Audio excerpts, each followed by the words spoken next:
아니, 형부. 우리 양평 데려다 주는 거 아니었어요? 저도 피곤해서 집에서 좀 쉬고 싶네요. 저는 이번 여행에서 역할이 뭐였나요? 운전기사. 뭐? 무슨 말을 그렇게 해? 저는 내내 운전한 기억밖에 없는데요. 고작 운전 좀 해줬다고 유난을 떨어? 여보, 왜 그래? 저는 피곤해서 먼저 올라가 보겠습니다. 뭐야? 너 지금 이게 뭐 하는 짓이야? 김서방 자네는 우리가 우습게 보이나? 당신 이렇게 올라가면 나도 못 참아. 이혼하고 싶다면 그렇게 하자. 오늘 이야기 속 주인공은 62세 박남정 씨입니다. 그리고 그녀의 딸과 사위에 관한 이야기이죠. 박 씨는 사위가 딸과 이혼하겠다고 선언한 이유가 너무 어처구니가 없었습니다. 여름 휴가에 가족들과 여행하며 운전을 좀 한 것을 가지고 이혼이라는 말까지 꺼낼 수가 있나 싶었습니다. 너무 경솔하고 속이 좁았습니다. 사람을 좋게 봤었는데 박 씨도 이번 일로 사위가 달리 보였습니다. 작은 사위처럼 싹싹하지는 않아도 성실하고 착한 것이 장점이라고 생각했는데 박 씨가 잘못 생각하고 있었던 것 같았습니다. 이렇게 작은 일로 이혼 얘기를 꺼내고 그게 장인 장모 앞이라면 박 씨도 달갑지 않았습니다. 여행 경비를 다 대라고 한 것도 아니었고 가기 싫다던 사위를 억지로 끌고 간 것도 아니었습니다.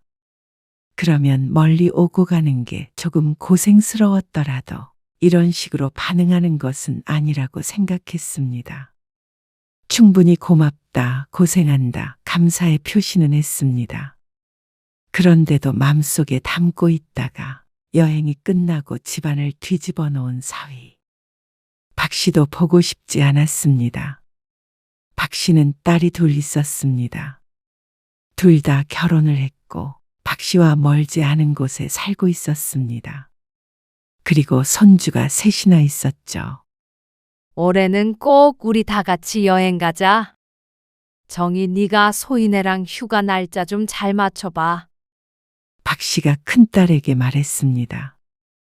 지난해 환갑에 남편이 몸이 안 좋았던 터라 조촐하게 가족들끼리 식사만 하고 끝이 났습니다.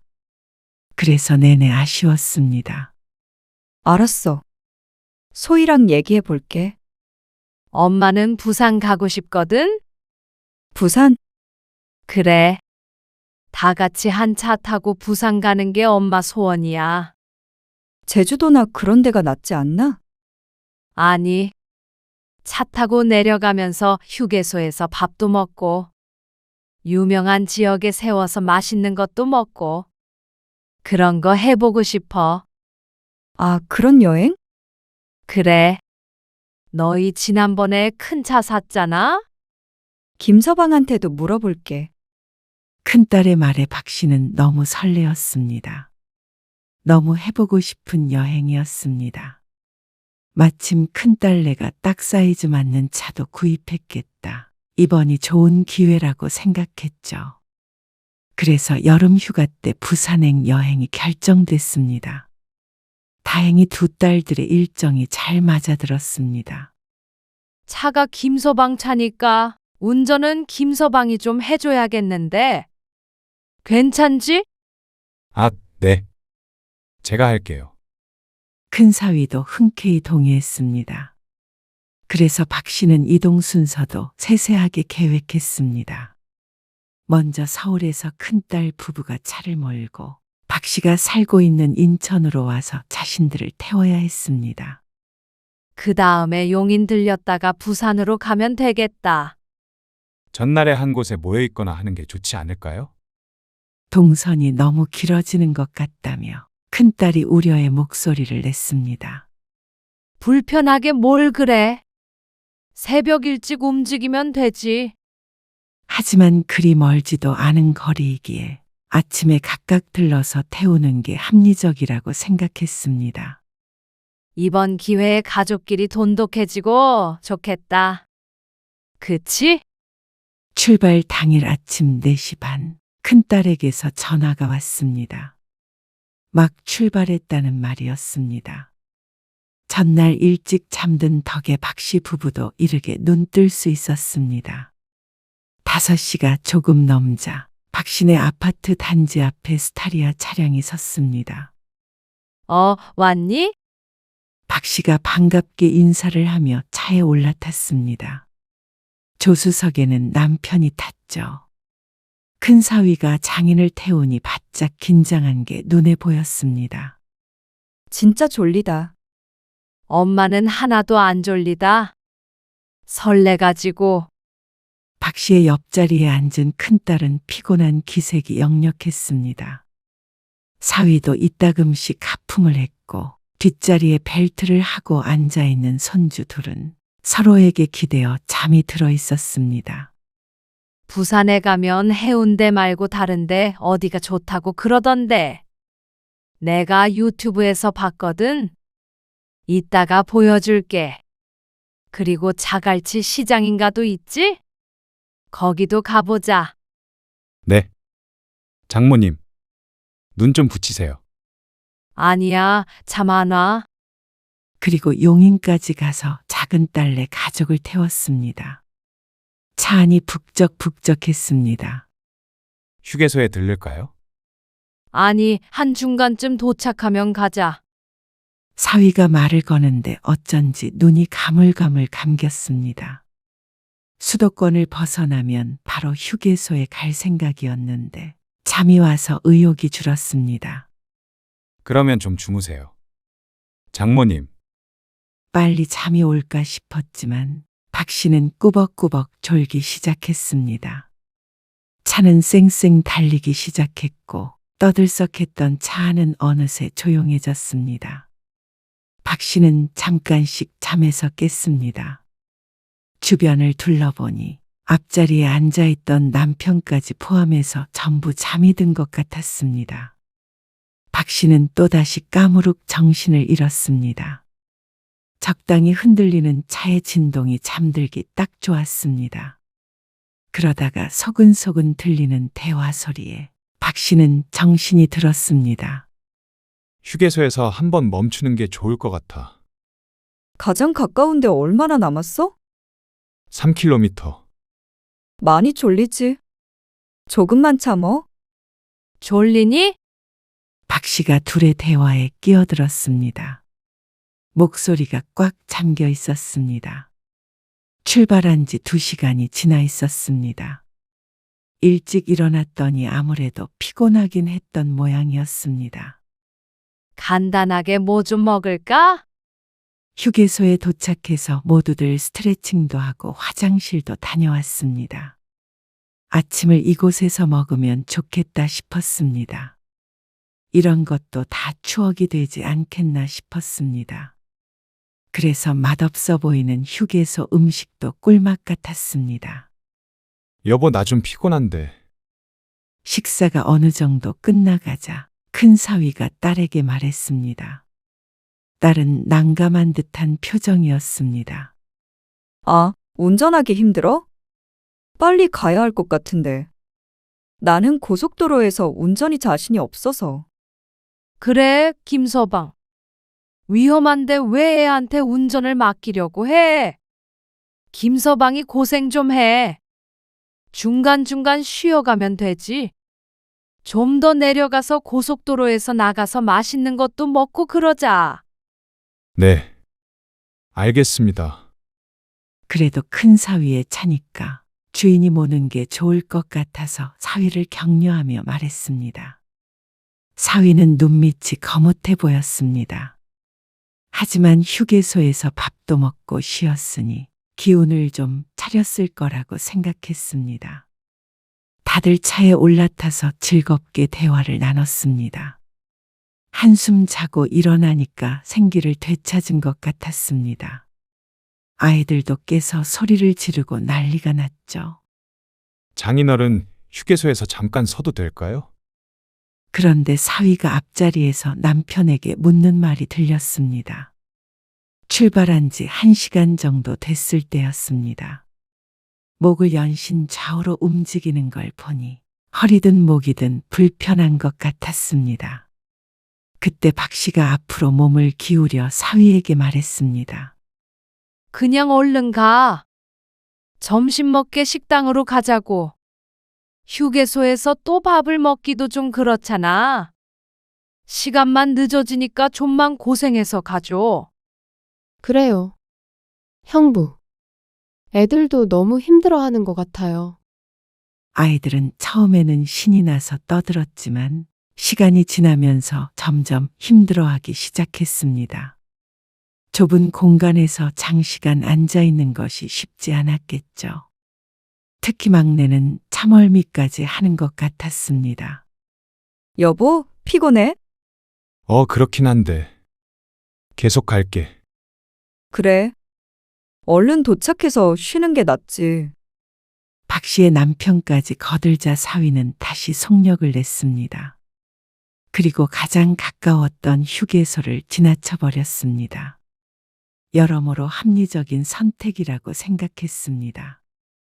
다들 지쳤으니까 어디든 내려서 식사도 할 곳이 필요했죠. 우리 포항에 들렸다가 가자. 포항에요? 박 씨가 휴대폰을 한참 들여다보다가 사위에게 말했습니다. 가는 길에 맛집이 있으면 고속도로를 나가려고 했는데 아무리 생각해도 이왕에 경상도에 가는 거 포항이 나을 것 같았습니다. 부산에서만 묵는 일정이기 때문에 지금이 아니면 중간에 들리지는 못할 것이었습니다. 또 언제 경상도에 올까 싶어서 차 핸들을 돌리게 만들었습니다. 운전석에서 한숨 소리가 들리는 것 같았지만 그게 사위의 목소리인지 차가 덜컹거리는 소리인지 헷갈렸습니다. 박 씨는 깊이 생각하지 않고 손주들과 끝말잇기를 했습니다. 포항에 도착해서 바다 근처에 있는 횟집을 찾았습니다. 부산에도 이런 곳이 있을 테지만 포함은 포항만의 분위기가 있었죠. 이렇게 좋은 날 한잔 해야지. 남편도 이번 여행이 좋았는지 들떠 보였습니다. 장인어른, 제가 한 잔 따르겠습니다. 작은 사위가 남편에게 술병을 기울였습니다. 식탁 위에는 각종 해산물이 깔려 있었습니다. 평소에 많이 좋아하지는 않았지만 오늘따라 맛이 좋았습니다. 당신도 한 잔해. 그럴까? 소희 너도 마셔. 나도? 그래, 소희야. 이럴 때 아니면 언제 먹니? 술을 마실지 말지 고민하는 작은 딸에게 박 씨가 말했습니다. 그리고 큰 딸에게도 소주를 한 잔 따라 주었습니다. 술 맛이 좋겠다. 평소에도 술을 좋아하는 큰딸이 한바구음을 지었습니다. 가족이 다 같이 모여서 좋은 음식에 술을 마시려고 하니까 딸도 들뜬 것 같았습니다. 잔 다 채웠지? 어? 세훈 씨는? 큰딸이 큰 사위를 가리키며 말했습니다. 모두의 잔에 소주가 찼습니다. 큰 사위만 제외하고 말이죠. 아이고, 어쩌지? 그런데 포항이 목적지가 아니기 때문에 누군가는 운전을 계속해야만 했습니다. 아, 큰 사위는 술잔을 만지작거리며 머뭇거렸습니다. 혹시 한잔하고 싶나? 그때 남편이 헛기침을 하며 큰 사위에게 물었습니다. 아니요. 그러자 큰 사위가 고개를 가로저었습니다. 아니야. 내가 안 마실게. 운전하면 되지. 자네가 마셔. 그러자 작은 사위가 눈치를 보더니 잔을 조심스럽게 내려놓았습니다. 장인어른, 운전은 제가 할 테니까 장인어른은 드세요. 그럴까? 자기가 왜 운전을 해? 형부 있는데. 형님이 운전 오래 하셨으니까. 차라리 내가 할게. 그러자 너도 나도 자기가 운전을 하겠다고 했습니다. 작은 딸은 기분이 상한 듯 소주잔을 탁소리가 나게 내려놓았습니다. 운전 누가 하면 어때? 내가 운전만 할 줄 알았으면 했을 텐데. 박 씨가 깊은 한숨을 내쉬면서 말했습니다. 그러자 즐거웠던 분위기가 한순간이 가라앉았습니다. 정적이 잠시 흘렀습니다. 아이들은 분위기를 모르고 떠들고 있었죠. 그때 큰딸이 사위의 옆구리를 쿡쿡 찌르는 것이 보였습니다. 눈짓을 보아하니 사위에게 그냥 계속 운전을 하라는 듯한 느낌이었습니다. 그러자 큰 사위가 잠시 한숨을 쉬더니 입을 열었습니다. 아닙니다. 제가 계속 운전하겠습니다. 큰 사위가 말했습니다. 박 씨도 그러는 게 좋을 것 같다는 생각을 했습니다. 아무래도 큰 사위의 차이고 보험에 가입도 안 되어 있으니 말이죠. 괜히 사고라도 나면 골치가 아파질 것 같았습니다. 그럴래 그럼? 어차피 부산 도착해서도 저녁에 한잔 할 거잖아. 그렇긴 하지. 그러자 모두들 납득하는 분위기가 됐습니다. 큰 사위만 빼고 모두들 술잔을 들어 올렸습니다. 큰 사위는 술잔 대신에 물잔을 들었죠. 그렇게 1시간 반 정도 식사를 했습니다. 딸들은 덜하지만 작은 사위와 남편은 꽤나 얼큰하게 취한 것 같았습니다. 박 씨도 알딸딸한 게 기분이 참 좋았죠. 차는 다시 출발했습니다. 그리고 부산에 도착을 했죠. 미리 예약해둔 숙소에 짐을 풀었습니다. 나가서 관광 좀 해야지. 박 씨는 짐을 놓자마자 식구들에게 말했습니다. 아직 배가 고플 시간은 아니었고 바닷가 구경이라도 좀 했으면 싶었습니다. 그런데 큰 사위가 거기에 초를 쳤습니다. 저는 숙소에서 조금 쉴게요. 쉰다고. 네. 좀 피곤해서요. 사위가 얼굴을 문지르며 대꾸했습니다. 그런데 박 씨는 가족들이 다 같이 움직이길 원했습니다. 그리고 바다에 나가려면 걸어서 가기는 힘들었죠. 그러면 운전은 누가 해? 아, 운전해야 해요? 그럼 애들도 있는데 어떻게 걸어가? 자기야, 바다까지 걸어가려면 한 20분 걸리더라고. 그럼 택시 타고 가면 안 돼? 이 인원이 택시 타려면 2대는 있어야 하는데. 그리고 여기저기 다니기는 좀 힘들잖아. 아, 운전하기 싫구나? 박 씨의 말에 큰딸이 또다시 사위의 옆구리를 2번 찔렀습니다. 그러자 사위는 마지못해 차키를 챙겼습니다. 그 모습에 박 씨도 기분이 조금 상했습니다. 차가 한 대뿐이고 지금 운전할 수 있는 사람이 자기 혼자인 것이 뻔한데 실은 기색을 보이는 게 서운했습니다. 운전하기 싫으면 뭐 걸어가자. 운전하기 싫은 게 아니고요. 새벽부터 지금까지 제대로 못 쉬었으니까요. 여행은 원래 피곤하고 그런 거야. 그것도 즐길 줄 알아야지. 큰 사위가 유별나다고 생각했습니다. 오랫동안 차를 타고 오니까 안 피곤한 사람이 없을 텐데 말이죠. 그리고 어린아이들도 아직 팔팔했습니다. 운전하는 것도 어차피 다 앉아서 하는 것인데 자꾸만 운전 가지고 생색을 내는 것 같아서 불편했습니다. 자꾸만 해달라고 부탁하게 되는 것 같아서 기분도 상했죠. 네. 알겠어요. 같이 나갈게요. 큰 사위가 가벼운 음색으로 말했습니다. 자신의 뜻을 이해한 모양이었습니다. 그의 박 씨도 서운했던 기색을 지우며 말했습니다. 멀리까지 여행을 왔는데 서로 얼굴을 붉히는 건 싫었습니다. 그러면 바닷가 차도 한잔하고 좀 걷자. 네. 좋아요. 애들 챙겨서 나와. 박 씨가 먼저 숙소를 나왔습니다. 그러게 바닷가 바로 앞으로 숙소를 예약했으면 좋았을 텐데 하는 생각을 하면서 말이죠. 여행 관련된 예약은 큰딸내가 했다는데 한마디 할까 하다가 참았습니다. 가족들이 전부 다시 차에 올랐습니다. 걸어서는 거리가 좀 있지만 차를 타고 가니 금방이었습니다. 저기에서 커피 마시면 되겠다. 박 씨가 바다 바로 앞에 보이는 카페를 가리키며 말했습니다. 좋은데요. 모두들 찬성하며 내릴 차비를 했습니다. 그런데 차가 멈추지 않고 주변을 돌았습니다. 왜 안 세워? 여기에다가 주차하면 안 될 것 같아요. 왜 안 돼? 교통에 방해되고 딱지 끊을 것 같은데요. 그러면 주차하고 와. 우리 먼저 내릴게. 다 같이 갈 거 뭐 있어? 박 씨의 남편이 말했습니다. 그래. 그렇게 해. 너희는 얼른 내리자.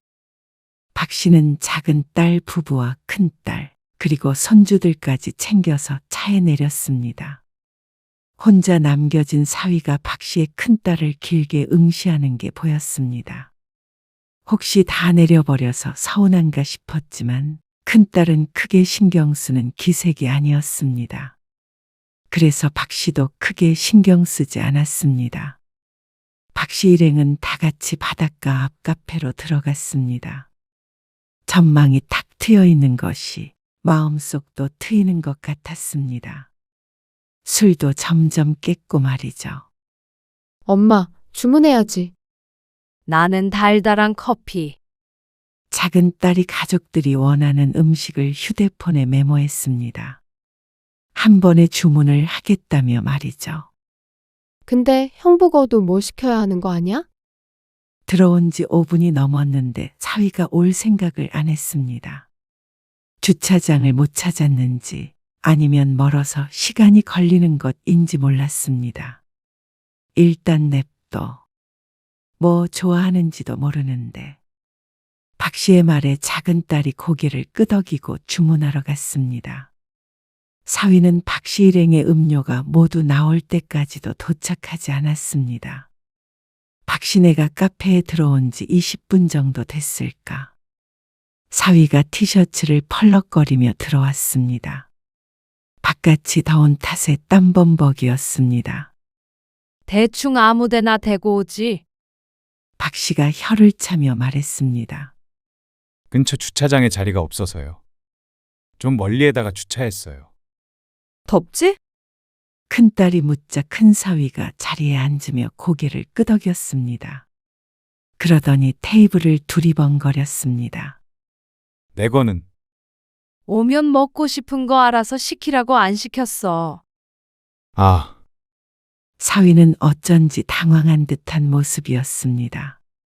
입맛이 다를 수도 있잖아. 그냥 아메리카노 시켜주시면 됐는데. 대꾸하는 사위의 관자놀이에서 땀 한 줄기가 주르륵 흘러내렸습니다. 그러자 딸이 미안한 기색을 보이며 말했습니다. 밖에 더운 걸 생각 못했네. 시켜놓을 걸 그랬다. 금방 나오는데 뭐. 하지만 어느새 카페 안은 사람들로 가득했습니다. 주문하는 카운터 앞에도 줄을 서 있었습니다.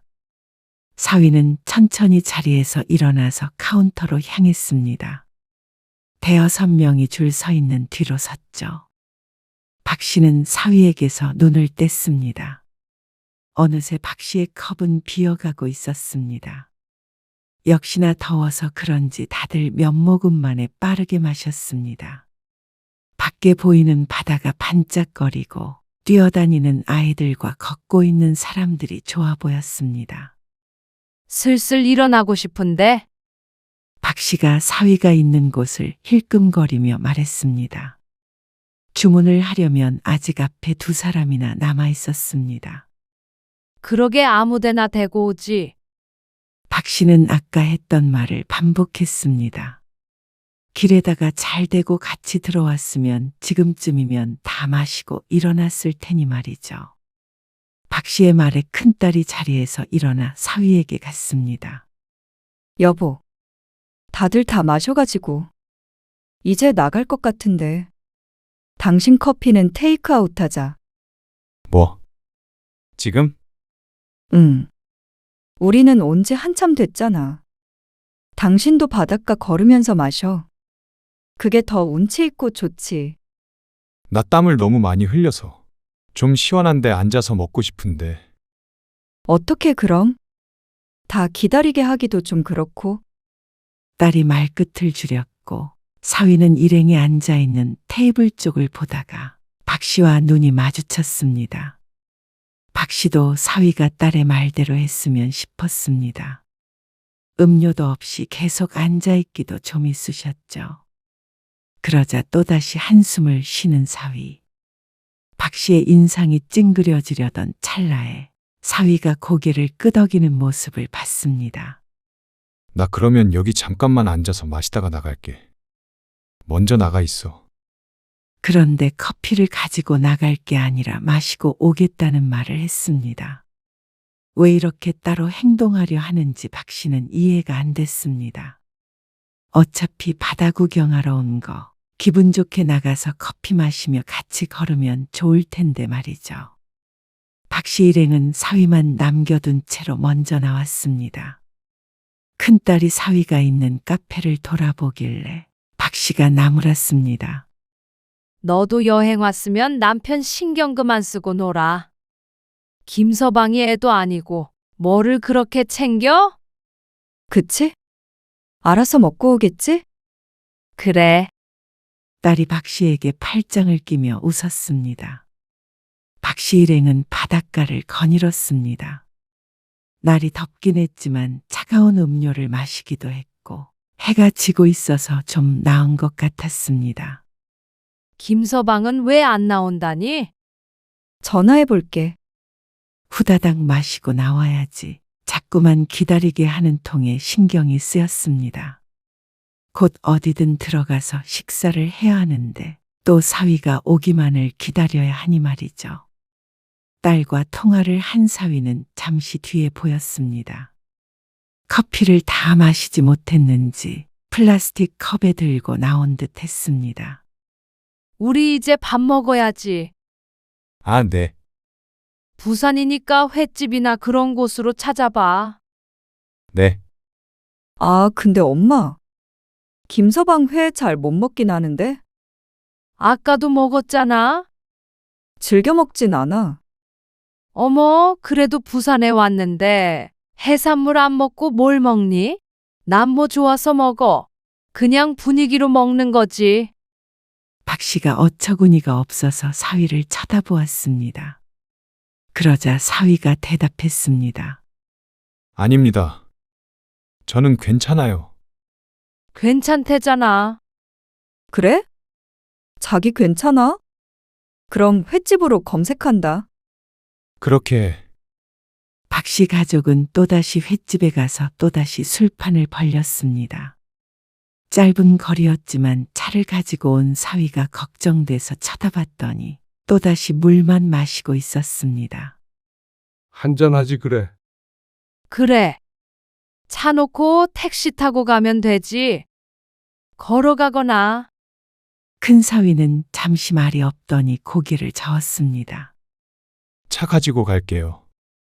대리 불러도 되고. 왜 그렇게 융통성이 없니? 그냥요. 술을 별로 안 먹고 싶네요. 그래서 사위는 또다시 술을 마시지 않고 구석에서 혼자 조용히 밥만 먹었습니다. 뭔가에 꽁에 있는 것 같아서 마음이 쓰였습니다. 술맛도 없어지는 것 같아서 이내 시선을 돌렸습니다. 그리고 다음 날도 그 다음 날에 부산에서 다시 올라가는 날에도 비슷한 상황이 지속됐습니다. 박 씨 가족은 큰 사위의 차를 타고 이동했습니다. 너무나도 즐거운 시간을 보냈습니다. 이보다도 만족스러운 여행은 지난 몇 년간 해본 적이 없는 것 같았습니다. 올라갈 때 우리는 시댁에 좀 내려줄 수 있나? 사돈네 가게? 우리끼리 여행해서 좀 눈치가 보여서 말이야? 작은 딸이 눈치를 보면서 물었습니다. 부산에서 출발해서 중간쯤 올라갔을 때였습니다. 사돈네가 양평인데 그러면 동선을 어떻게 해야 하나 고민을 하고 있는데 큰 사위가 가만히 있더니 대꾸했습니다. 장모님, 집마다 다 내려드리는 건 힘들 것 같습니다. 그 말에 박 씨가 놀라서 쳐다보았고 놀랐고 딸들도 이게 무슨 소린가 하고 눈이 동그래졌습니다. 여보, 안 내려주면 어떡해? 그래. 김서방. 올라가는 김에 데려다 줘야지. 인천도 가야 하는데 양평에 들르면 어차피 다 거기서 거기지. 위쪽인데. 인천이랑 양평이 정반대예요. 저희 집은 그 가운데고요. 어쩐지 사위의 말투가 이상했습니다. 표정도 그렇고 뭔가 따지는 것처럼 느껴졌습니다. 내내 얌전히 있다가 왜 이러는지 몰랐습니다. 여행도 끝나서 다들 피곤할 텐데 안 데려다 주면 도대체 집에 어떻게 가라는 것인지 몰랐습니다. 이왕 가는 거 데려다 줘야지. 차도 없는데 그러면 어떻게 가라는 거야? 그래. 여보, 그건 좀 그렇다. 큰딸까지 사위를 말리는 걸 보니 박 씨의 생각이 틀리지 않았습니다. 사위가 괜히 고집을 부리는 것 같았습니다. 아마 운전하기가 힘들어서 그런 것 같은데 박 씨는 후회됐습니다. 왜 큰 사위한테 운전을 맡겨서 여행 내내 마음이 불편한 것인지 말이죠.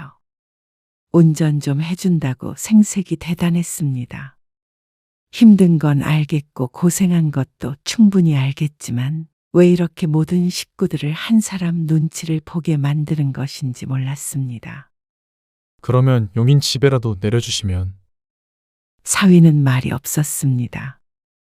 작은 딸내가 사돈에게 안 가고 집에 간다고 해도 불만인 것 같았습니다. 처음부터 운전을 못하겠다고 하던가. 기분 좋게 여행하고 나서 이게 뭐야? 이왕에 고생하는 거 끝까지 마무리를 잘해야지. 운전 못하는 게 한이다. 한. 엄마, 차 안의 분위기가 삽시간에 차가워졌습니다. 출발하고 얼마 안 돼서 잠이 들었던 남편도 어느새 깨서 불편한 헛기침을 했습니다. 에이, 형님이 고생하시긴 했죠. 아, 저희가 차를 가지고 왔어야 했는데. 겸연쩍은 듯한 작은 사위의 반응에 박 씨는 더욱 화가 났습니다. 큰 사위만 참으면 될 일인데 다들 안절부절 못하는 모습이 마음에 들지 않았습니다. 한두 시간 더 걸려서 데려다 주면 이번 여행이 아름답게 마무리될 텐데 말이죠. 형부. 죄송해요. 작은 딸까지 사과하자 큰 사위는 불편한 표정을 지었습니다. 자신이 억지를 부린 걸 알긴 아는 모양이었습니다. 그때부터 사위는 말이 없었습니다. 차는 화장실을 가고 싶어하는 아이들 때문에 졸음쉼터에서 2번 섰습니다. 그리고 나서 휴게소에도 들르지 않고 빠르게 수도권을 향했습니다. 배고파 죽겠네. 빨리 도착해서 쉬는 게 낫지. 그래서 박 씨도 휴게소에 안 들르고 빨리 가겠다는 사위의 말에 딴지를 걸지 않았던 것이었습니다. 박 씨도 며칠 동안 돌아다니니 너무 지치고 힘들었습니다. 차에 탄 사람들은 몇 시간 동안 계속 꾸벅꾸벅 졸았습니다. 앉아서 목만 꺾여서 자는 것도 힘들고 한시라도 빨리 집에 도착해서 푹신한 침대에서 푹 자고 싶었습니다. 여태 잠자리도 불편했기에 집이 그리웠습니다. 그런데 차가 인천이 아닌 서울을 향했습니다. 아니, 인천 가는 길은 여기가 아닌데. 저희 집에서 내려드릴게요. 뭐? 박 씨의 말에 큰 사위가 엉뚱한 대답을 했습니다. 박 씨의 집인 인천이 아닌 자신들이 사는 서울의 차를 멈추겠다는 말이었습니다. 아니, 그러면 우리는 어떻게 가라는 소리야? 버스도 있고 지하철도 있으니까요. 뭐야? 지금 이게 무슨 상황인지 몰랐습니다. 큰딸도 미리 말을 한 게 아닌 듯 당황스러운 표정이었습니다. 자기 아까부터 왜 그래? 운전 힘들어서 그래? 참 진짜 대단한 일 했다. 한마디를 안 할 수가 없었습니다.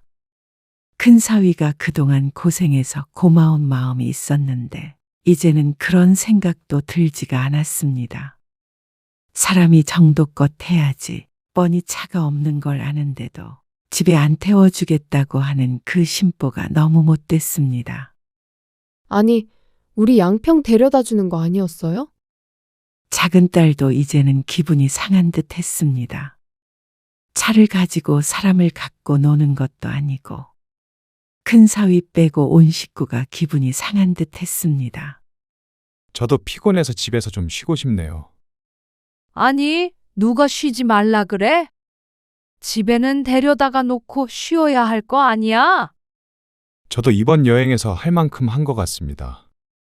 그러더니 정말로 자신의 집에서 주차를 하고 내려버린 큰 사위. 여보, 엄마랑 소희는 어떻게 가라는 거야? 그래. 자네 너무한 거 아닌가? 너무하다고요. 그래. 여행을 망쳐도 유분수지?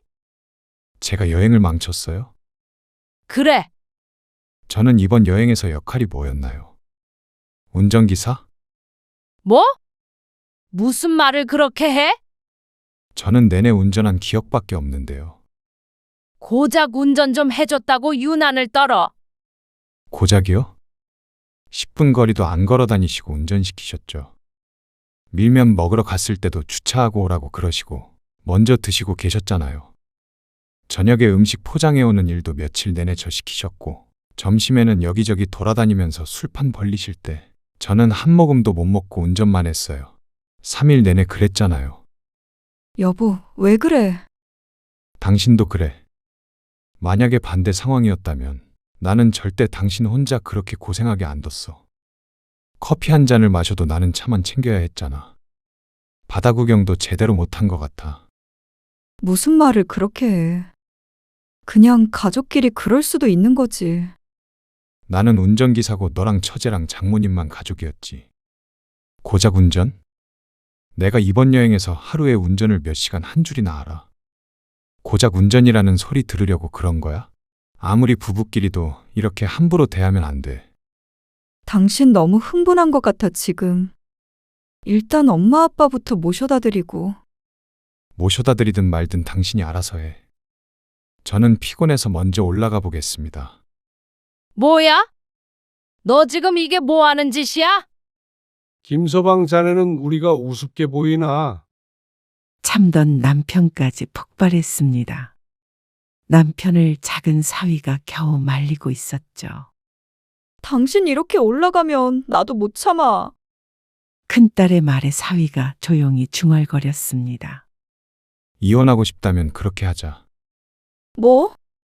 모두들 석상처럼 굳은 채로 사위만 쳐다보고 있었습니다. 사위는 박씨 가족들을 한번 쭉 훑어보더니 아무 말 없이 가버렸습니다. 큰딸은 큰 충격을 받은 듯 했습니다. 그리고 그건 나머지 식구들도 마찬가지였습니다. 이게 지금 무슨 말이니? 남편도 기가 막힌 듯이 허참하면서 하늘을 바라보았습니다. 엄마, 일단 집에 가봐. 나 김서방이랑 얘기 좀 해야겠어. 못 데려다 줘서 미안해. 딸의 얼굴이 사색이 되었습니다. 하지만 박 씨는 다른 생각이 들었습니다. 상황이 이렇게 돼서 영락없이 집에 차도 없이 돌아가야 할 것 같았습니다. 골치가 아프고 피곤해서 머리가 지끈거렸습니다. 당연히 이 일의 주범인 큰 사위가 미웠습니다. 사람이 저렇게 경솔할 수가 있나 싶었습니다. 사람을 좋게 봤었는데 자신이 잘못 봤던 것인 듯 했습니다. 겨우 집에 돌아와서 쓰러지듯 침대에 몸을 눕히니 시간이 한참 지나 있었습니다. 밥도 제대로 못 먹고 억울했습니다.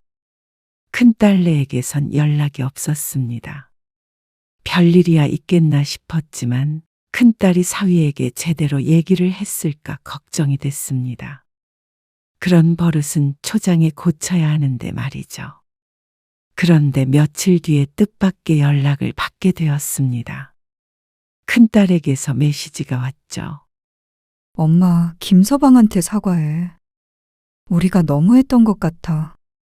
우리만 즐겼던 여행이었고 내 남편은 희생만 했어. 누구도 제대로 고맙단 말도 안 했잖아. 인간적으로 그러면 안 됐어. 기가 막혔습니다.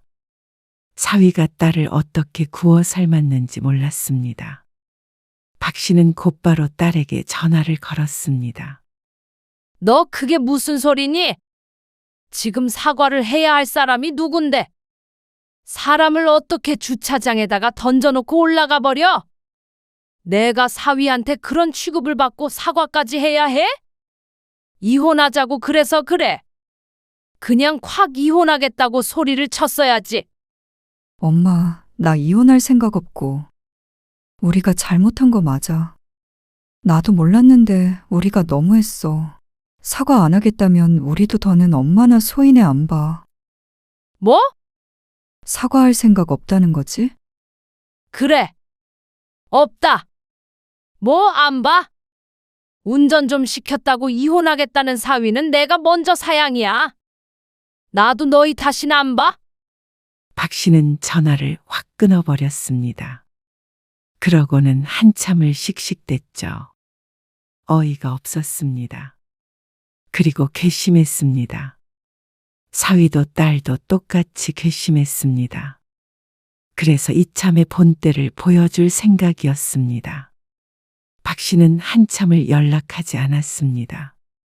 너 언니랑 연락 안 하니? 부산 이후로 안 해. 전화해도 안 받아. 사과하라고 그러던데 안 했더니. 작은 딸내와도 연락을 안 하는 것 같았습니다.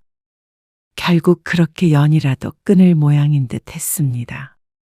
김서방은 어떻게 가족을 이렇게 갈라놓니? 그러게. 부산에 갔을 때는 세상을 다 얻은 것처럼 행복했는데 그게 꿈만 같았습니다. 모든 게 다 큰 사위 탓이었습니다. 그리고 2달쯤 지났을 때 도저히 답답해 안 될 것 같아서 큰딸에게 전화를 걸었더니 번호가 바뀌었다는 음성이 나왔습니다. 그리고 그건 사위의 전화도 마찬가지였습니다. 박 씨는 망연자실했습니다. 설마 아니 정말로 이럴 줄은 몰랐습니다. 홧김에 이혼하라고 했지만 그런 생각은 전혀 없었습니다. 그리고 다신 안 보겠다고 한 것도 진심이 아니었습니다. 하지만 큰딸 부부는 어찌나 매정한지 정말로 연락처까지 바꿔버릴 줄은 몰랐습니다. 기가 막히고 코가 막힐 노릇이었습니다. 어디다가 하소연도 못할 만큼 어이가 없는 일이 벌어진 것이었습니다. 남편도 노발대발했습니다. 얼른 연락해서 욕을 한 바가지 퍼부으라고 했지만 연락처를 알아야 욕을 하든 말든 할 것이었습니다. 그렇다고 전화번호까지 바꾼 사위의 집에 무작정 찾아갈 수도 없었습니다. 곧 추석이 다가오는데 이번엔 작은 딸만 보게 될 것 같았습니다. 처음으로 2딸이 모이지 않는 명절이었습니다. 먼저 전화해서 살뜰하게 챙겨주던 사위도 이제는 못 볼 것 같았습니다. 자꾸만 큰딸네를 떠올리다 보니 자신이 잘못했나 하는 생각까지 하게 되었습니다. 의도는 하지 않았어도 사위가 서운할 만했다 하는 일들도 몇 개 떠올랐습니다. 그래서 용기를 가지고 집에 찾아갔습니다. 아무도 없길래 문 앞에다가 쪽지를 남기고 왔습니다. 미안하다고 마음 상한 부분이 있으면 오해를 풀자는 말이었습니다. 그러자 모르는 번호로 답장이 왔는데 사위인지 딸인지는 몰랐습니다. 오해는 없었고 사과는 늦었습니다. 그게 끝이었습니다. 박 씨는 허탈했습니다. 몇 달 사이에 딸을 잃은 마음이 공허했죠. 그날 그렇게 올려보내지 말걸. 아니, 사위에게 고맙다고, 미안하다고 진작 말할걸. 후회했습니다. 그렇지만 메시지처럼 너무 늦어버린 것 같았죠.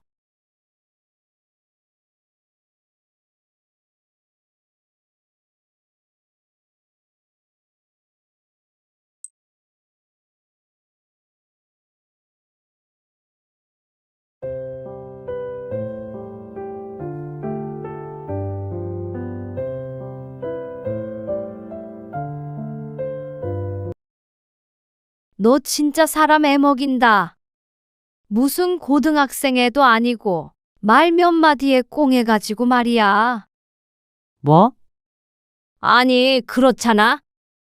여행 왔으면 같이 재밌게 시간 보내야지. 사람 눈치나 보게 하고 말이야. 네가 내 눈치를 보기나 하니? 지금만 해도 그렇잖아. 같이 왔으면 둘 다 가고 싶은 곳에 가야지. 따로따로 다닐 거면 뭐하러 같이 와?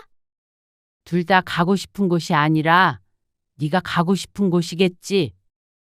뭐? 네 계획에 맞춰서 따라다니고 가방이나 들어주고 사진기사 노릇하고. 내가 네 비서야? 아니면 수발 드는 사람이야? 너는 친구끼리 무슨 말을 그렇게 하니? 너는 나를 친구로 생각이나 하니? 오늘 이야기 속 주인공은 55세 장은희 씨입니다. 그리고 그녀의 35년 지기 친구에 관한 이야기이죠. 장 씨는 인생 처음으로 친구와 함께 해외여행을 다녀왔습니다. 해외여행도 처음이었고 친구와 간 것도 처음이었죠. 누군가는 우려의 말을 하기도 했는데 장 씨는 설레고 들떴습니다. 마음 맞는 친구와 가는 게 어쩌면 남편과 함께 가는 것보다 재밌을 것 같았습니다. 그리고 여행 첫날부터 그 예상은 보기 좋게 빗나갔습니다. 아무리 친해도 친구와는 여행을 하는 게 아니었습니다. 특히나 쉽게 돌아오지 못하는 해외여행은 결코 안 됐죠. 하나부터 열까지 맞지 않았습니다. 그리고 며칠 동안 붙어 있다 보니 알지 않아도 되는 부분까지 알게 되었습니다. 더 이상 친구를 할 수 없을 정도로 말이죠. 장 씨는 여행을 후회했습니다. 하지만 지금 생각해보면 그 여행이 앞으로의 인생을 낭비하지 않도록 도와준 것 같기도 했습니다. 친구라는 자신을 갉아먹지 않도록 하늘이 도운 것 같았습니다. 장 씨의 휴대폰이 진동했습니다. 단체 카톡방에 새 메시지가 떠 있었습니다. 메시지를 보낸 사람은 김선자였습니다. 대학 1학년 때 처음 만나서 지금까지 쭉 연락을 이어오고 있었습니다. 참 긴 세월이었죠. 그런 친구가 총 5명이었는데 최근 들어서 선자와 더욱 가까워지게 되었습니다. 먹고 살기 바쁘기도 했고 각자 다른 지역에 정착했던 탓에 서로 조금 뜸해졌었는데 선자가 10년 전에 다시 장 씨의 근처로 이사와서 정기적으로 만나게 되었습니다. 그러다가 반년 전부터는 거의 매일같이 통화를 했죠. 반년 전 장 씨가 무릎 관절염으로 고생할 때였습니다. 아파서 모임에 나가지 못한다고 단톡방에 글을 올렸더니 직접 집으로 찾아왔죠. 아프면 말을 해야지. 혼자 끙끙 앓고 있어. 그러면서 무릎에 좋은 음식을 챙겨준다며 뭘 바리바리 싸들고 왔습니다. 친하기는 했어도 아프다고 집에까지 올 줄은 몰랐던 장 씨는 크게 감동을 받았습니다.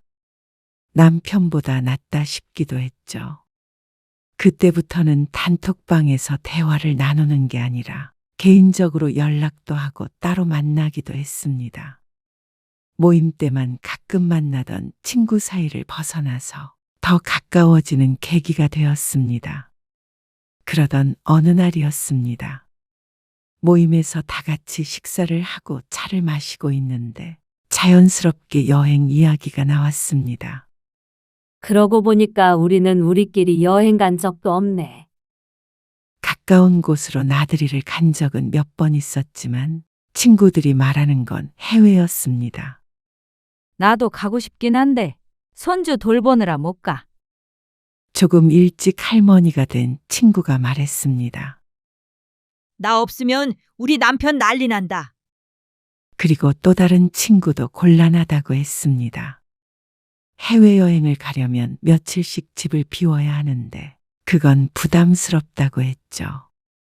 장 씨도 갈 수 있을지 없을지 확신할 수 없었습니다. 한 번도 그렇게 여행을 한 적이 없으니 남편이 어떻게 생각할지 몰랐습니다. 그런데 집에서 슬쩍 장 씨가 남편에게 묻자 남편은 의외로 흔쾌히 가라고 했습니다. 정말 가도 돼? 당신 가고 싶으면 가야지. 못 갈 이유는 또 뭐야? 난 또 당신이 서운해할 줄 알았지? 나는 여행 안 좋아하는 거 알잖아. 남편이 밖에서 자는 걸 안 좋아하는 탓에 장 씨는 여행을 많이 하지 못했습니다. 남편도 그게 마음에 걸렸던 모양이었습니다. 혼자 가는 거 아니면 괜찮아. 남편의 말에 장 씨의 가슴이 뛰었습니다. 자신도 드디어 해외여행을 해보나 싶었습니다. 그리고 친구들 중에 선자만이 여행에 함께 갈 수 있었습니다. 나머지 셋은 나름의 사정이 있어서 함께 하지 못했습니다. 그래도 혼자만 아니면 된다고 했으니 장 씨는 선자와 함께 여행을 떠나기로 했습니다. 목적지는 베트남이었습니다. 집과 가까운 공항에서 아주 저렴하게 갈 수 있는 여행 상품이 있었죠. 여행 준비 과정은 즐거웠습니다. 어디를 갈지, 무엇을 먹을지, 어떤 숙소에 머물지 계획을 세우며 두 사람은 마치 대학 시절로 돌아간 듯 설렜습니다. 하지만 출발 며칠 전 예상치 못한 일이 일어났습니다. 장 씨는 평소처럼 동네 카페에서 커피를 마시고 있었습니다. 창가 자리에 앉아 책을 읽고 있는데 눈에 익은 얼굴이 보였습니다. 부부 동반 모임에서 몇 번 본 적이 있던 선자의 남편이었습니다.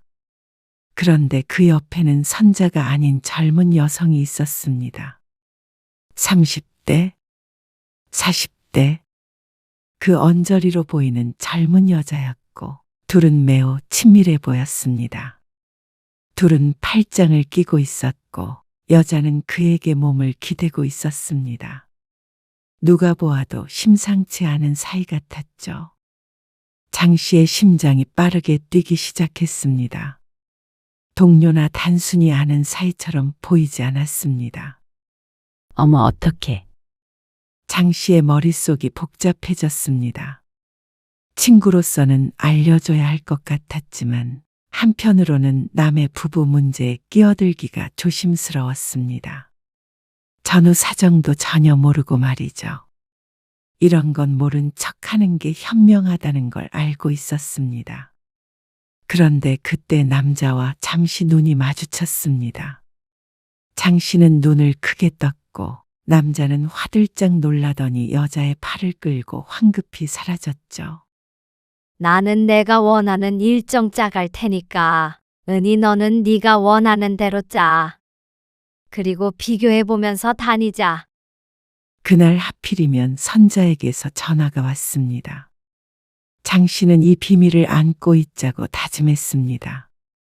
혹시나 둘 사이에 무슨 일이 생기면 모를까. 그때까지는 아무것도 못 봤다고 생각하자고 결심했죠. 그리고 여행을 떠나는 날, 장 씨는 부푼 가슴을 안고 비행기에 탑승했습니다. 우리 유준이 이번에 외국계 회사 합격한 거 이야기했나? 지난번에 말했잖아. 단톡방에서. 아, 그랬나? 아주 그냥 애가 지 아빠 닮아서 똑똑해. 알지? 우리 남편. 아무튼간 유준이는 여기서 좀 다니다가 외국에서 살 수도 있는 모양이야. 그러면 어쩌지? 나도 따라갈까? 아니다. 우리 남편 회사 때문에 안 되겠다. 그 인간 나 없으면 못 살잖아. 오늘도 얼마나 걱정을 하던지. 선자의 아들 자랑은 남편 자랑으로까지 이어졌습니다. 비행기가 뜨고 내릴 때까지 이어졌습니다. 어떻게 그렇게 긴 시간 동안 수다를 떨 수 있나 신기했습니다. 평소에도 말이 많은 것은 알고 있었지만 비행기 안에서 남들처럼 영화도 보고 잠도 자고 싶었던 장 씨는 원하는 건 하나도 해보질 못했습니다. 맞장구를 치지 않으면 대답 좀 하라고 닥달하는 통에 수다를 계속 들어줘야 했죠. 장 씨는 여행지에 도착하기도 전에 기운이 빠졌습니다. 그런데 여행이 시작되자 갈등이 불거지기 시작했습니다. 우리 방 좀 바꿔줘요. 선자가 가이드에게 말했습니다. 아침부터 점심때까지만 가이드를 따라다니는 여행 상품을 예약했는데 선자가 방을 바꿔달라며 떼를 썼습니다. 지금 성수기라서 방이 꽉 차서 바꿔줄 방이 없대요. 사람이 그렇게 많지도 않구만. 우리도 위층으로 해줘요. 전망이 꽝이야. 선자야. 못 바꾼대잖아. 어이가 없네. 저거 다 뻥이야. 그래서 내가 가이드 안 붙이려고 했는데. 영어만 할 줄 알면 선자는 혀를 찼습니다. 방에 짐을 풀고 시내 관광을 나갔습니다. 차를 타고 다 같이 이동을 하는데 친구는 연신 불평을 했습니다. 시끄럽게 꼭 이렇게 이동을 해야 하는 거야? 그냥 각자 택시 타고 가면 좋을 텐데. 그렇게 하면 다 같이 다니기가 힘들겠지? 위험하기도 하고. 위험하긴. 다음에는 우리 가이드 없이 여행하자. 그래, 차에서 내려서 장 씨는 땀을 한 바가지 흘려야 했습니다. 날이 더운 것도 있지만 친구 때문이었습니다. 은희야, 여기서 내 사진 좀 찍어줘. 장 씨는 조금 돌아다니면서 한국과 다른 정치를 느껴보고 싶었습니다. 하지만 선자는 오로지 사진 찍기에만 몰두했습니다. 스스로 찍었으면 관계가 없었겠지만 장 씨는 팔자에도 없는 사진사 노릇을 해야 했죠. 저기 예쁜 건물 배경으로 해서 또 찍어줘. 또? 이번엔 전신으로, 아니 반신으로. 이렇게? 아니다. 얼굴이 좀 더 잘 나오게 클로즈업 해봐. 장 씨는 결국 관광보다는 사진사 역할만 하게 되었습니다. 정작 자신은 구경할 시간도 없었습니다. 선자야. 나도 구경도 좀 하고 싶어. 마지막으로 하나만 더 찍자. 남는 건 사진밖에 없다는 말 몰라? 오전 여행은 내내 비슷했습니다. 그리고 정해진 식당에서 점심을 먹고 오후엔 자유여행이었습니다. 내가 가고 싶은 곳 표시해놨거든. 여기 가보자. 장 씨가 가져온 책을 보여주며 말했습니다. 형광펜으로 부분 표시가 되어 있었습니다. 하지만 장 씨도 마찬가지였습니다. 한 달 전에 구입해서 가고 싶은 곳들을 정해놨습니다. 각자 일정을 짜서 비교해 보기로 했는데 겹치는 게 별로 없었습니다. 서로 여행 스타일이 달라도 너무 달랐습니다. 오전에는 사원 같은 곳에 많이 가니까 오후에는 한가하고 아름다운 풍경을 볼 수 있는 곳을 가고 싶었는데 친구는 무조건 북적거리는 관광지를 원했습니다. 여러 번 올 것도 아닌데. 사진 찍었을 때 어딘지 딱 티가 나는 곳을 가야지. 나는 사원은 다 거기서 거기 갔던데 좀 더 특별한 곳에 가고 싶어. 여기 책에 보면 그런 데 되게 많어. 여기서 가깝고. 은희야, 너는 여행 많이 안 다녀봤잖아. 내가 말하는 대로 하자. 그러면 손해 안 본다? 선자는 막무가내였습니다. 저녁 식사 때도 의견이 갈렸습니다. 장 씨는 여행 가이드북에서 본 현지인들이 많이 가는 쌀국수 집에 가고 싶었습니다. 낮에는 가이드와 함께 뷔페 식당에 갔는데 너무 양식 위주라서 실망한 참이었습니다. 여기가 맛집이래. 현지 분위기도 느낄 수 있고. 걸어서 10분 정도면 갈 것 같은데. 하지만 선자는 고개를 저었습니다. 내가 찾은 곳이나. 분위기 엄청 좋아 보이지? 선자가 사진들을 보여주며 말했습니다. 고급 레스토랑 같은 느낌이었는데 누가 보아도 베트남이 아닌 것 같았습니다. 이런 데는 한국에서도 갈 수 있지 않아? 은희 너는 한국에서 이런 식당 가?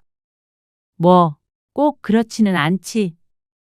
레스토랑은 거의 가지 않는 게 맞긴 하지만 장 씨는 그래도 베트남에 왔으면 베트남 분위기를 좀 더 내고 싶었습니다. 여행 와서 고급진 분위기도 내고 하면 좋잖아. 안 그래? 그래. 알았어.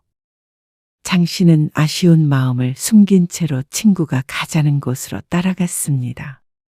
그곳에서 1인당 한국 돈으로 10만 원이 훨씬 넘는 돈을 써야 했습니다. 현지 물가를 생각하면 말도 안 되는 금액이었죠. 차마 여행에 와서 돈 얘기를 꺼내기가 민망했습니다. 쪼잔하다고 생각할까봐 울며 겨자 먹기로 돈을 냈습니다. 식사 후에는 이제 숙소로 돌아가서 잠을 청하고 싶었습니다. 새벽 비행기로 도착했고 아침부터 부지런히 돌아다녀서 너무나도 피곤했습니다. 그런데 친구는 기분이 좋은지 자꾸만 술을 찾았습니다. 식사하면서 맥주를 몇 잔이나 마셨는데 리조트 근처 마트에서 술을 잔뜩 사서 숙소에서도 한참 술자리가 이어졌습니다. 결국 장 씨가 꾸벅꾸벅 졸 때쯤 침대에 몸을 기댈 수가 있었습니다. 둘째 날 아침, 장 씨는 일찍 눈을 떴습니다. 잠이 부족했지만 오전에는 다 같이 움직여야 해서 빨리 준비를 해야 했습니다. 선자야. 일어나야지. 얼른 출발해야 해. 잠깐만. 피곤해. 모여야 하는 시간 다 돼가. 오늘은 그냥 전체 자유여행 한다고 해. 뭐?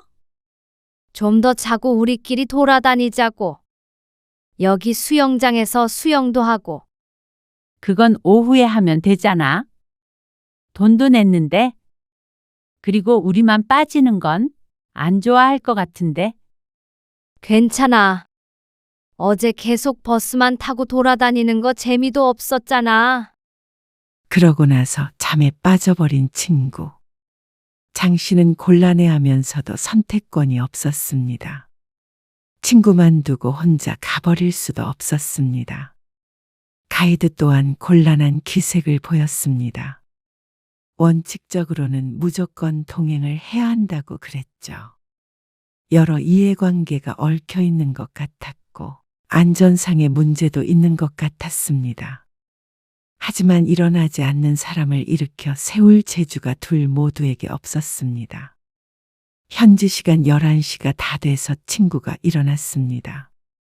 아이고, 오늘은 술 좀 덜 먹어야겠다. 전날 그렇게 그만 먹고 자자고 할 때는 말을 안 듣더니 속이 안 좋은지 표정이 좋지 않았습니다. 아침도 건너뛰고 한참을 기다린 장 씨의 표정은 더 안 좋았죠. 리조트를 나서서 친구는 빠른 걸음으로 저만치 걸어갔습니다. 국물 있는 걸 좀 먹고 싶은데. 뭐 먹게? 똥양꿍? 그거 먹을까? 그거는 태국이고. 장 씨가 어이없다는 듯 대꾸했습니다. 장 씨의 심사는 뒤틀린 상태였습니다. 장 씨의 오전을 망친 것에 대한 사과가 하나도 없었습니다. 그래도 나머지 여행을 망칠 수 없기에 장 씨는 친구가 하자는 대로 했습니다. 국물 요리처럼 보이는 그림이 있는 아무 식당에나 들어가는 친구를 쫓아갔죠. 결과는 대실망이었습니다. 현지인은커녕 관광객도 찾지 않는 식당인 듯 했습니다. 당연히 맛은 없었고 비쌌습니다. 하지만 여행에서 모든 음식이 맛있을 거란 기대는 하지 않았습니다. 이것 또한 하나의 추억이라고 여기자 싶었습니다.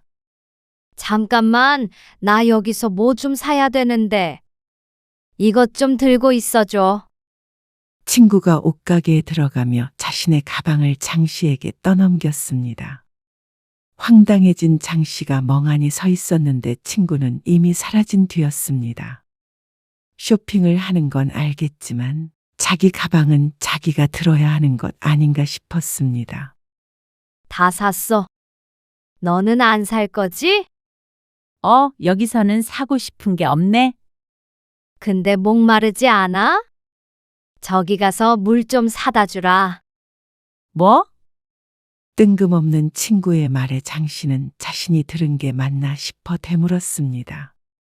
손이 없는 것도 아니고 발이 없는 것도 아니고 물을 사오라니요.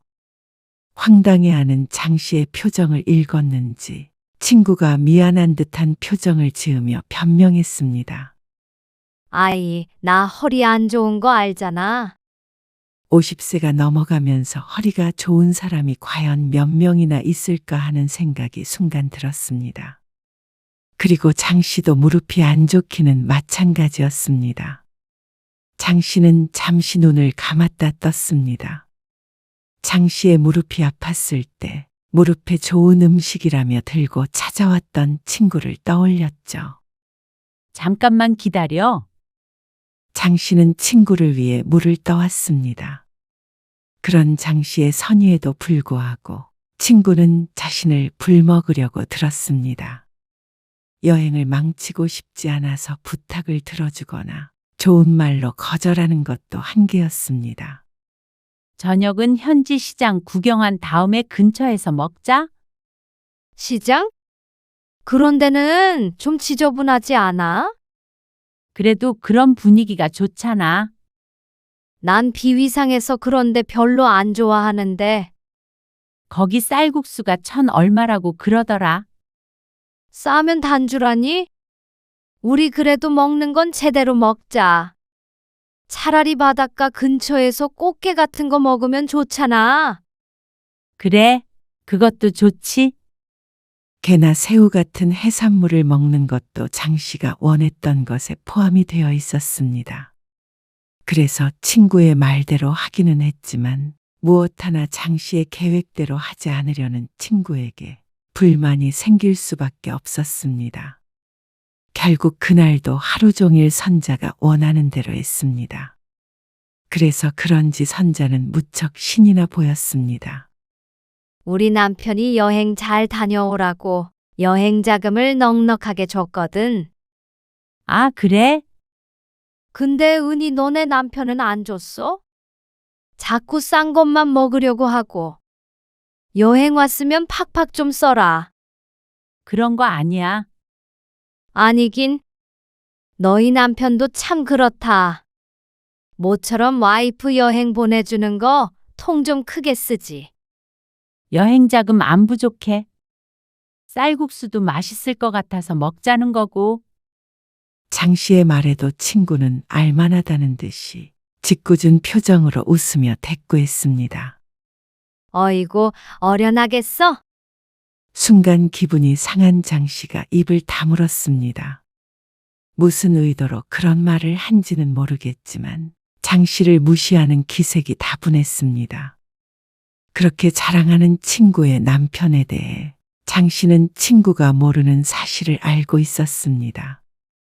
그런데도 자꾸만 내 남편과 비교하는 것이 우습기까지 했습니다. 물론 조금 화가 난다고 그런 엄청난 비밀을 함부로 발설하지는 않겠지만 속으론 부글부글 끓었습니다. 근데 지난번 모임에서 정숙이 좀 그러지 않았어? 정수기가 왜? 나 요즘 정숙이랑 자주 봤거든. 근데 자기가 밥값 내겠다고 그랬잖아. 그게 왜? 너 모르는구나. 정숙이 남편 사업 망해서 집도 팔았다더라. 모임에서는 아무렇지 않게 굴던데. 걔 그거 잘하잖아. 돈 자랑. 식사를 하며 같은 모임 친구에 대해 이야기를 하는 선자. 그런 얘기를 듣는 게 불편했습니다. 정숙이 직접 말을 해준 것도 아니고 말은 안 하고 밥값도 내려던 걸로 봐서는 숨기고 싶었을 가능성이 클 텐데 말이죠. 이거 맛있네. 장 씨가 말을 돌리려고 했음에도 불구하고 선자는 계속해서 그 친구 얘기를 이어갔습니다. 솔직히 걔 언젠가 한번 코가 납작해질 날이 올 줄 알았어. 너희 사이 좋은 거 아니었어? 뭐 좋지? 그러면 그런 얘기는 좀 그렇다. 에이, 그냥 하는 소리지. 뭘 그렇게 심각하게 받아? 무서워서 무슨 말을 못 하겠네. 장 씨는 말이 급격히 줄었습니다. 친구에 대해서 알고 싶지 않은 부분을 너무 많이 알게 되는 기분이었습니다. 이렇게 내내 붙어 있지 않을 때는 좋은 친구였습니다. 적당히 재미있는 얘기를 할 줄 알고 공감하는 이야기도 많았죠. 그런데 그동안 서로에 대해서 잘 안다고 생각해왔지만 사실은 아니었던 것 같았습니다. 자신이 알던 그 친구가 아닌 것 같았습니다. 그런데 다음 날이었습니다.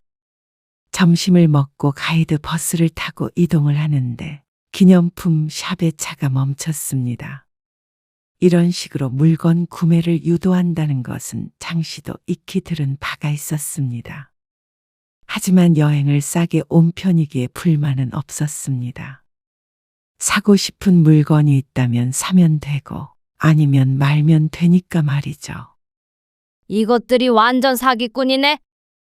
친구는 화가 나 보였습니다. 이거 사면 다 저 가이드랑 여행사에 돈이 떨어지는 거야. 그러면 안 사면 되지. 시간 낭비해서 열받으니까 그렇지. 여기는 뭐 사진 찍을 것도 없는데. 금방 나갈 거잖아. 장 씨는 내부를 천천히 둘러보았습니다. 대부분 장사 속으로 팔고 있기는 했지만 장 씨는 흥미로웠습니다. 기념품샵답게 전통적인 액세서리들도 보였습니다. 딸에게 사다 주면 좋아할 것 같기도 했습니다. 그리고 라텍스 베개가 있었는데 책상에 종일 앉아 있어서 목이 안 좋은 남편에게 좋을 것 같았습니다. 그렇게 2개만 딱 사면 좋겠다 싶었죠. 너 그거 사게. 시간 내서 기념품 사는 것보다 이게 나을 것 같아서. 야야, 이거 다 사기라니까. 엄청 비싸. 하지만 장 씨의 생각보다 그리 비싼 것 같지는 않았습니다. 물론 더 비싼 것들도 있었지만 장 씨는 적당한 선에서 사려고 마음먹었습니다. 그런데 그런 그녀를 선자는 아주 바보 취급을 했죠. 얘가 정말 세상 물정 모르네. 바보 아니니? 뭐가? 딱 2개만 살 거야. 라텍스 그거 비싸. 이 정도는 한국에서도 비슷해. 야야, 레스토랑에서 밥 먹는 것도 벌벌 떨면서 그냥 분수에 맞게 살아. 형편껏. 마지막에 중얼거리는 선자의 목소리에 장 씨는 할 말을 잃었습니다. 지난번에 밥값 10만 원 나온 거 가지고 표정도 안 좋던데 괜히 있는 척 안 해도 돼. 웃긴다 얘. 선자는 장 씨의 표정을 보지 못했는지 계속해서 주절거렸습니다. 그날 밥값을 보고 장 씨가 놀란 것을 알고는 있었던 모양이었습니다. 그러면서 자꾸만 레스토랑 타령을 했던 것을 생각해보면 무척 성격이 나쁘다고 할 수 있었습니다. 내가 이것도 못 살 형편인 줄은 몰랐네. 장 씨가 차갑게 말을 내뱉자 그제서야 친구의 안색이 변했습니다. 에이, 내 말 뜻은 그런 게 아니지. 네가 엉뚱한데 돈 쓰고 후회할까 봐. 친구로서 조언을 한 거잖아. 나는 여행 와가지고 이런 데서 저런 것들 사는 게 제일 이해가 안 간단 말이야. 돈 쓸 줄 모르는 거지. 그래? 너는 사지 마. 장 씨가 뒤돌아섰습니다. 그러자 선자가 뒤에서 혀를 찼습니다. 쟤는 괜히 분위기 잡고 있네. 조언을 해줘도 난리야. 그 말을 듣고 장 씨는 고개를 저었습니다. 더 이상 말상대를 해봤자 소용이 없었습니다. 기분이 나빠서 말을 섞기가 싫었죠. 너 아직도 삐졌니? 오후가 되어 자유여행을 할 때도 장 씨가 말을 하지 않자 그제서야 선자가 눈치를 봤습니다. 우리 숙소에서 수영이나 할까? 기분 전환할 겸 맥주도 한잔하고. 나는 시장 갈 거야. 시장? 너 안 갈 거면 나 혼자 갈게.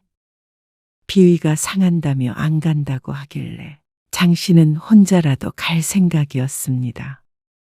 이렇게 질질 끌려다니다가 여행을 끝내고 싶지 않았습니다. 그런데 선자는 그것조차도 마음에 안 드는 듯 했습니다. 너 진짜 사람 애먹인다. 무슨 고등학생 애도 아니고 말 몇 마디에 꽁해가지고 말이야. 뭐? 아니, 그렇잖아. 여행 왔으면 같이 재밌게 시간 보내야지. 사람 눈치나 보게 하고 말이야. 네가 내 눈치를 보기나 하니? 지금만 해도 그렇잖아. 같이 왔으면 둘 다 가고 싶은 곳에 가야지. 따로따로 다닐 거면 뭐하러 같이 와? 둘 다 가고 싶은 곳이 아니라 네가 가고 싶은 곳이겠지. 뭐? 네 계획에 맞춰서 따라다니고 가방이나 들어주고 사진기사 노릇하고. 내가 네 비서야? 아니면 수발 드는 사람이야?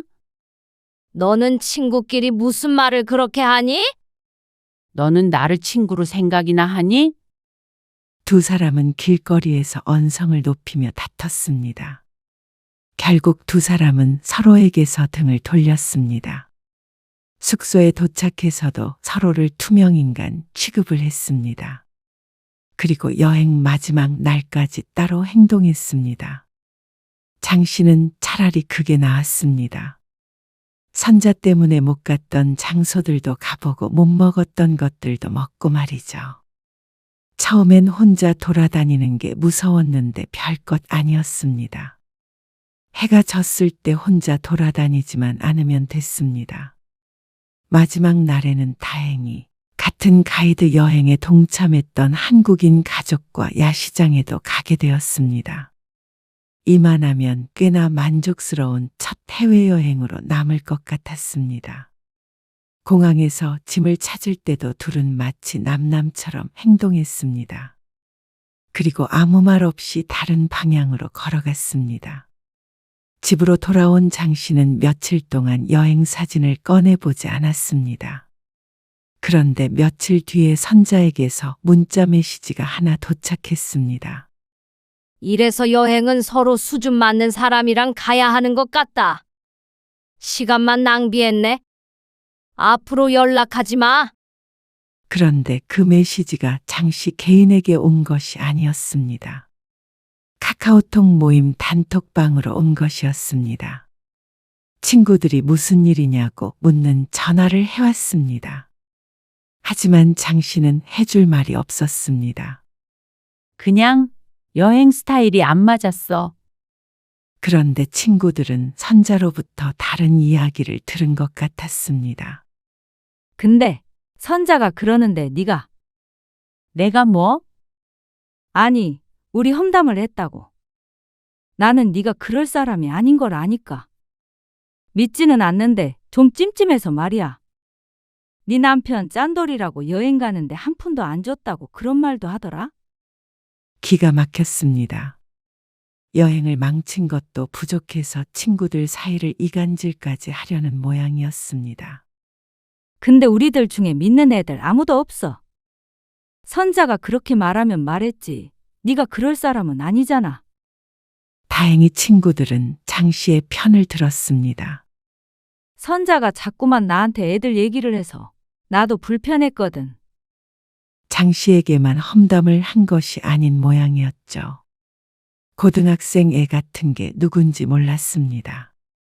나이를 이만큼 먹었으면 무엇이 옳고 그른지 다들 판단이 설 텐데 그걸 선자만 몰랐습니다.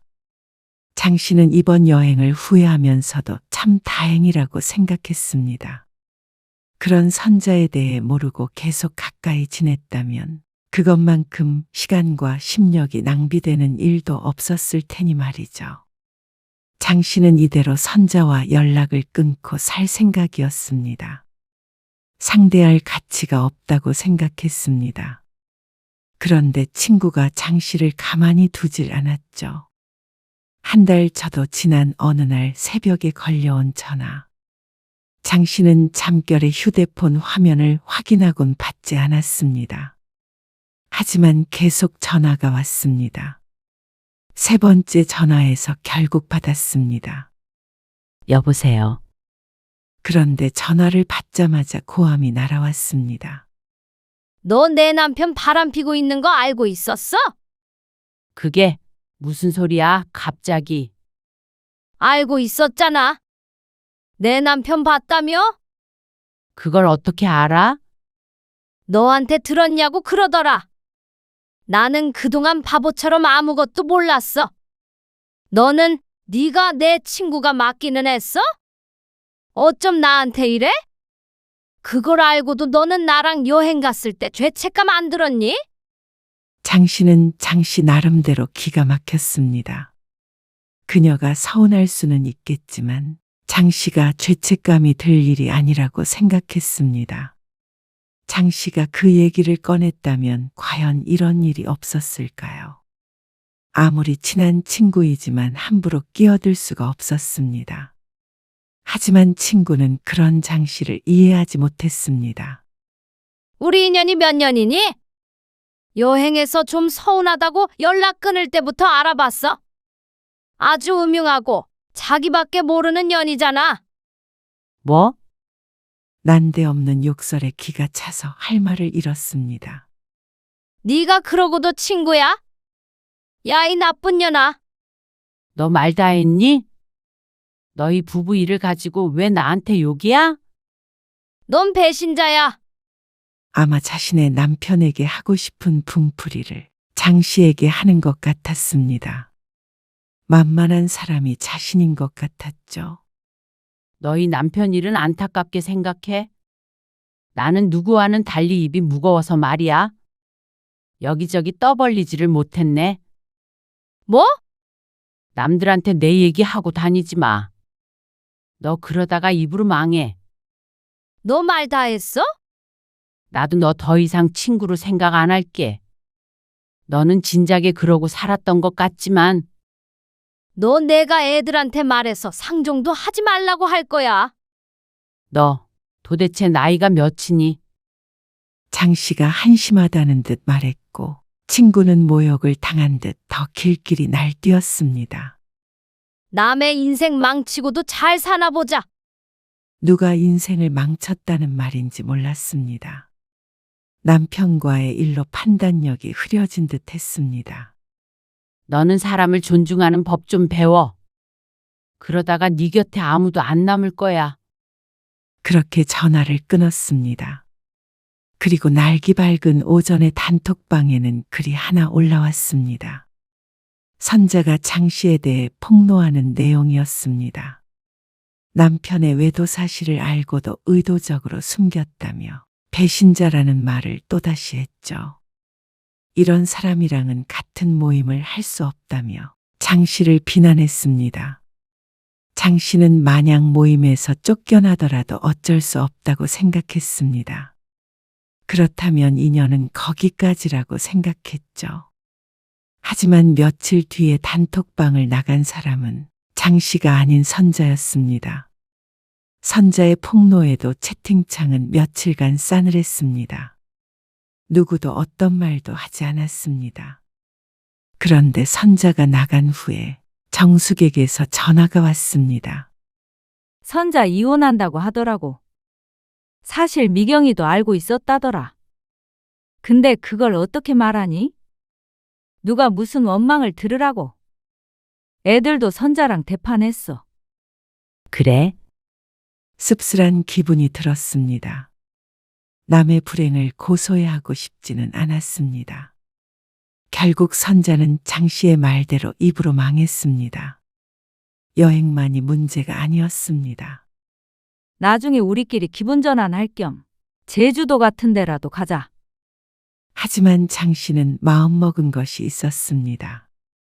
다시는 친구들과 여행을 가지 않기로 했습니다. 다른 친구들도 선자와 같을 거라고 생각하지는 않았지만 이렇게 머리 아프고 복잡한 일은 또다시 만들고 싶지 않았죠. 같은 갈등은 아니더라도 남끼리 여행을 가면 뭐가 됐든 부딪히는 것이 있을 수밖에 없었습니다. 가족과는 달리 선자처럼 등 돌리면 그만인 남이었습니다. 그래서 또 이렇게 쓰디쓴 관계를 만들고 싶지 않았죠. 다음에 기회 되면 장 씨는 두루뭉술하게 대꾸하고 말았습니다. 아마 다들 바쁘니까 그 약속은 성사되기 힘들 것이었습니다. 가끔 만나서 수다를 떨고 맛있는 거 먹고 그 정도의 친한 친구 사이가 좋은 것 같았습니다. 그리고 앞으로 장 씨는 사람을 만날 때 좀 더 신중해질 것 같았습니다. 서로를 존중하고 배려할 줄 아는 사람. 자신의 의견을 강요하지 않고 상대방의 선택을 인정해주는 사람. 그런 사람들과 가깝게 지내기로 마음먹었습니다. 물론 구분하기 쉽지 않겠지만 말이죠. 어쨌거나 이번 여행도 결국 장 씨에게 소중한 교훈을 남겼습니다. 그날 밤, 장 씨는 베트남 여행에서 혼자 찍었던 사진들을 꺼내보았습니다. 첫 해외여행에서 찍은 사진들이 이제는 소중했습니다. 장 씨는 여행에 대한 설렘은 잊지 않았습니다. 다음에는 나랑 둘이 가. 다만 다음번에는 남편과 함께 가기로 했죠. 아니면 혼자도 좋았습니다. 여행이란 건 누구와 함께 가느냐가 무척 중요했습니다. 이제 장 씨의 동행으로 친구가 함께 갈 일은 없었습니다.